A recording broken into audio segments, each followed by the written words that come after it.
Safari can be way more than just the default browser on your Apple devices when you know the right tips and tricks. So if you're primarily still using it as a parking lot for 50 tabs you may one day need again, these hidden features are definitely for you. Now, normally I would use my iPad to demonstrate because the bigger screen is easier to see. However, this is one of the very few instances where I find the features are set up more intuitively on the iPhone. So I'm going to use my iPhone today, but just know that these features are also available on your iPad and Macs as well. So first of all, if you insist on keeping 50 tabs open for a rainy day, then you should definitely be using profiles and tab groups to organize the chaos. So if I open up Safari, and I'll just quickly show here at the top, if I click, you'll see I have two different profiles already set up. So one personal profile and one work profile. And you can set up multiple. So if you also want a profile for family or projects, you can do that. A little inconvenience though is that you have to set up these profiles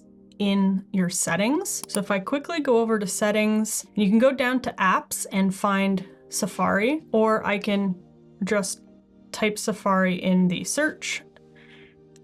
And then towards the bottom, you will see profiles. And so this is where you would just click to set up a new profile. You can name it whatever you want, choose an icon, a color. And then once you do have them set up, you can come in here. And I like to press at the top to go between my personal and my work profile, or you can click on this icon at the bottom, and at the very bottom here, switch between your profiles. So having these different profiles set up is really convenient to keep things organized and separated, but it's also really beneficial if you have multiple accounts for the same thing. So let's say you have a personal email and a work email account. Instead of having to log in and out into the right account every single time, you can just sign in to your personal email under your personal profile and your work email under your work profile, and they will remain logged in. So it makes life so much easier. You can also customize the start page for each profile in case you want to see different things. If I hit this edit button,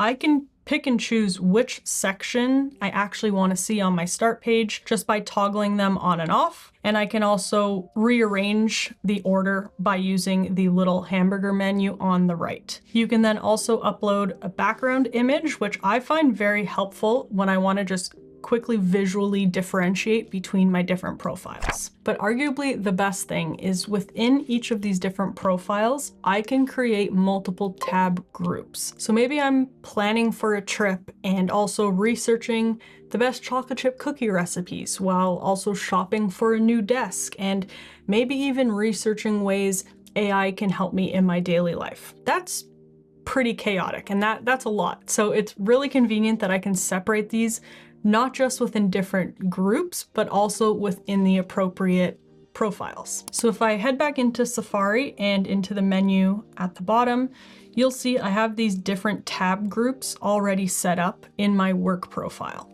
And then if I were to switch over to my personal profile and back to that menu, you'll see there's a few tab groups there as well. And they're really easy to set up. You can just click new empty tab group under the appropriate profile, and you can name it whatever you want. Or if you already have a web page open, you can click on the tab button in the bottom right, back to that menu. You'll now see an option to create a new tab group with this one tab. So then it's really easy to organize your tabs, and you can just click to enter into one of these groups. And then at the bottom, you can just swipe between your different tab groups within this profile.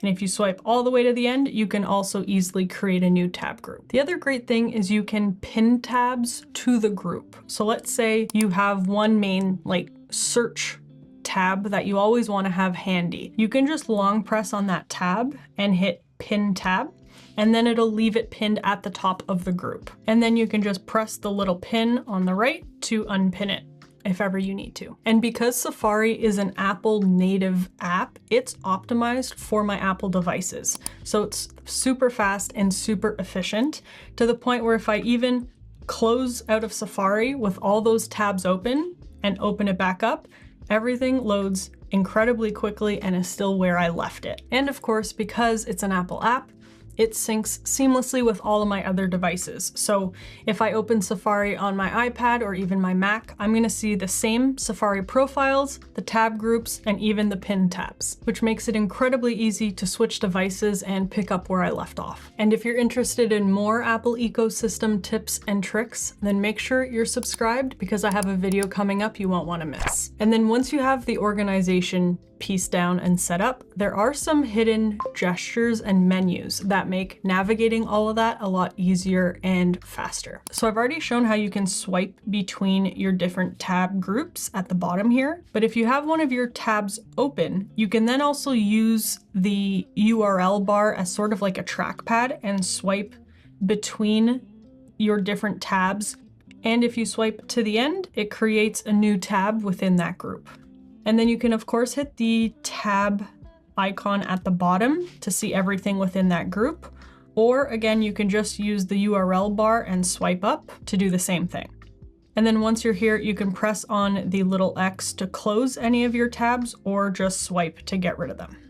And if you long press on a tab, as I showed earlier, you can pin the tab, but you could also move the tab to a different tab group, close that tab, or close other tabs, and just leave that one open. And if ever you want to get back to a tab you've recently closed, you can long press on the plus button to get a list of all of the recently closed tabs from this profile. So regardless of which tab group you're in, you should see all of your recently closed tabs. Or if, like me, you start from a Google search and then click on a bunch of links and want to get back to the original Google search, you do of course have the back and forward buttons at the bottom, and I can just press that back button 800 times until I get back to where I started. I can instead just long press on the back button to see any of my recently closed tabs within this tab group. You can of course also press the share button at the bottom, and that opens up a menu with a bunch of different options here. You have the bookmark icon at the bottom that you can always press to get between your bookmarks, reading list, and history. You can long press on the bookmarks icon to quickly add a bookmark or add the website to your reading list. And you can probably tell where I'm going next. You have the tab icon button that you can press to see all of your tabs, or long press on it to move between your tab groups, close tabs, and see a few different options there. And if you're worried I missed this little button in the URL bar, don't worry, we'll get to that in a second. But first, let's say you're towards the bottom of a web page and you want to quickly get to the top. You can just click at the top right or left of your device, but if you have a phone like me, just make sure you're not clicking on the dynamic island, so just to the right, and it'll bring you all the way back up to the top. Another one I use all the time is previewing links. So this website, you can see links out to another web page, but if I click on that, it's just going to bring me to that web page and I kind of lose where I was. But instead I would just long press on the link. It'll open it in the background, so I get a little bit of a preview, and then I can decide if I do want to open it in a new tab, or I can just click out to get right back where I was. And then one I admittedly often forget about is long pressing on the home screen. So if I long press on Safari, I can really quickly get to my reading list or even to my bookmarks. Now onto my favorite Safari feature, that button in the URL bar to the left. If you click on that, it opens a whole bunch of awesome things. If it's your first time using the button, you may be asked if you want to turn on highlights. I do have them turned on, so anytime I press that button, it already gives me a brief summary of the article. And then you have options to listen to the page, which is great for like tutorials or recipes if you want a robotic voice to read everything back to you. You can also fully enter into reader mode, and I will show that in a second. But below here, you'll see a few different options in this menu. The best one is at the top here, hide distracting items. So I use this all the time. If you click on that, then anything that's distracting, like an ad on the website, I can click on it and hit hide, and it disappears like magic. And I'll just scroll through the page and do the same thing anywhere else I see an ad. Sometimes there's sneaky and there's multiple. But you get the point. You just scroll through and hide anything you don't like. And then I would hit done. And when I scroll back up to the top, they're all gone. So if there is a really long article that I want to read through, I do find it helpful to just clean it up a little bit. And you can always go back into here and click show hidden items. If you accidentally hid something you didn't mean to, all your ads or whatever you hid will reappear. There's also a really convenient find on page button here at the bottom left. So if I click on that, I can enter any search term that I want to locate on this page. And I find this really useful if I do want to quickly find contact info or like an email address. I would just put in email, or even in a recipe. If I just want to skip down to the ingredients section, I would just put in ingredients, and you can tap through any of the instances this word appears on the page. Or if there is a specific term that you want to find, like let's say electric, I can just highlight the word and then hit find selection, and it'll show me every single time the word electric is used on the page. And then at the bottom, you do also have a zoom in and zoom out button in case you do want to press to make the text bigger or smaller. But that's not even the best part. If I click and go into show reader, it turns the website into this much easier and less distracting reader view. And you can see it automatically darken the background, but you can also click on the button to change the color or even change the text, whatever's easier for you to read. And it's usually from this view that I'll use that listen to page mode if I want to. And at the very top, you'll also see a summarize button. You can click on that to give you the summary of the page.